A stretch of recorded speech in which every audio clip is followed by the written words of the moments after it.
Liquor Legend here. So I call this the Liquor Legend Diaries. It's basically an insight on certain things that I've talked about in the past or certain aspects that I've had to go through in over my 20 years. And this one actually has to do with the feud between me and Bridgewater Liquors. So this goes back to last year. We opened up the last week of September, first week of October, but before opening, I helped with the last 6 months of construction. We had a construction crew here, because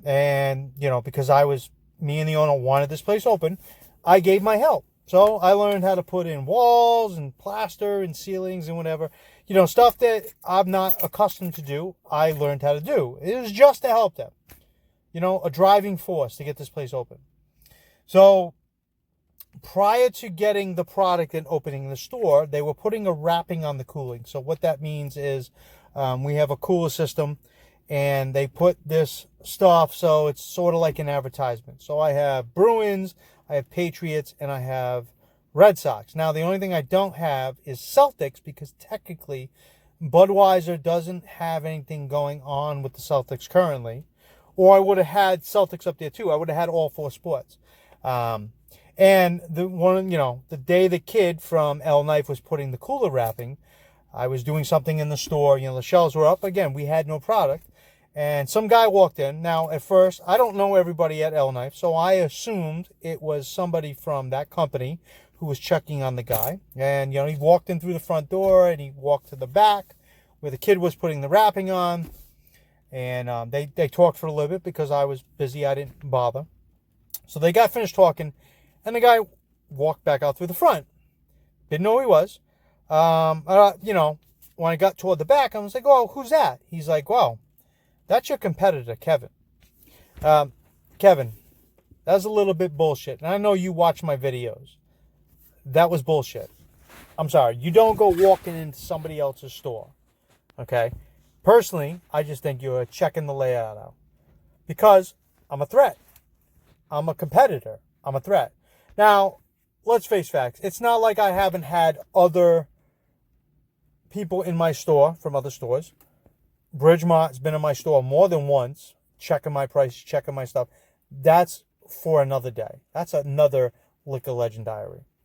But I found it to be bullshit, Kevin, and that's what started all this.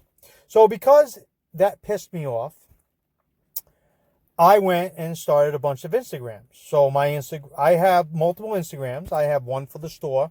I have a personal one, but I have 3 other ones. And the 3 other ones are Bridgewater Liquors, Bridgewater Discount Liquors, Bridgewater Liquor Company.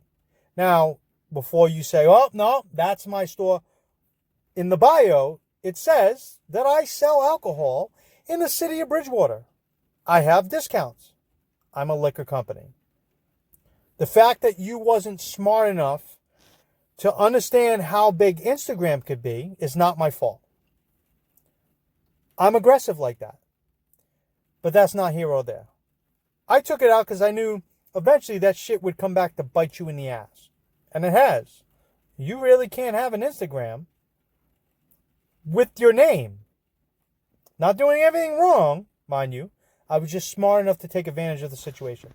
And then another month down the line, month and a half, I started hearing grumblings from my customers, which I started to build a clientele, talking about how you were saying, Kevin was saying things like, I wasn't going to be around that long. But you weren't the only one saying it.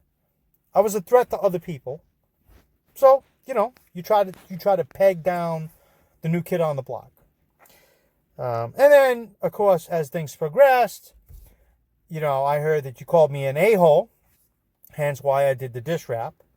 But again, I have stated already in a prior video that you had a good sense of humor about that. And then somebody that got involved in it and put their nose where they shouldn't belong, and I had to hit them up again. And then, most recently, this whole Pink Whitney debacle where you had a customer called, innocently enough, a customer called my store asking about Pink Whitney. Now, of course, I knew where it was.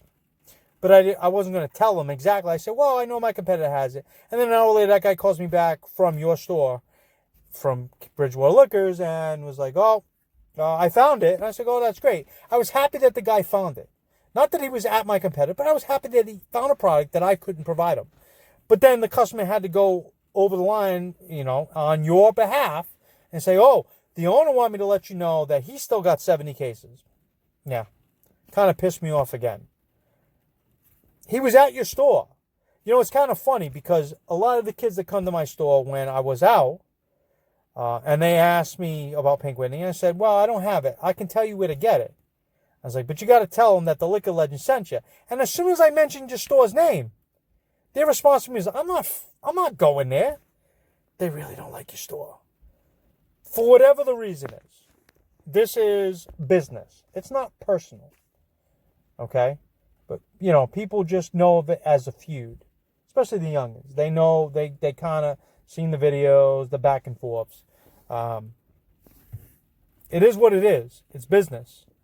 Now, again, I've been here over a year, so I'm trying to cut back from being that aggressive toward my competitors. And I've attacked you guys.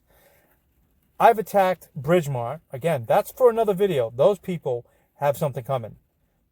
They have a story coming because they pissed me off. And Bernie's. Now, I've attacked Bernie's unfairly. I just don't like the way they do things. But again, I give it to them. They are consistent about what they do. So I will give them at least that. I just find it tedious and stupid. That's another topic for another day. But as far as the feud is concerned, it all started because a guy who shouldn't have gone where he went, and then it ensued a bunch of things that progressed to where we are now, which is a year later.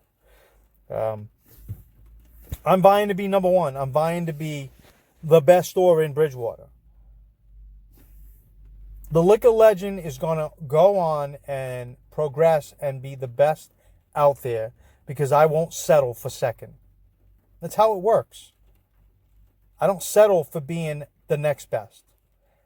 I won't stop until I am the best. And in most people's minds, I'm doing a hell of a job. So, Kevin, again, I know you will watch this eventually. It's not personal. It's only business. And that's how this works. It's a cutthroat industry. You either take what you can take or you die like the rest. That's how it works. This is the Liquor Legend, and this has been the Liquor Legend Diaries.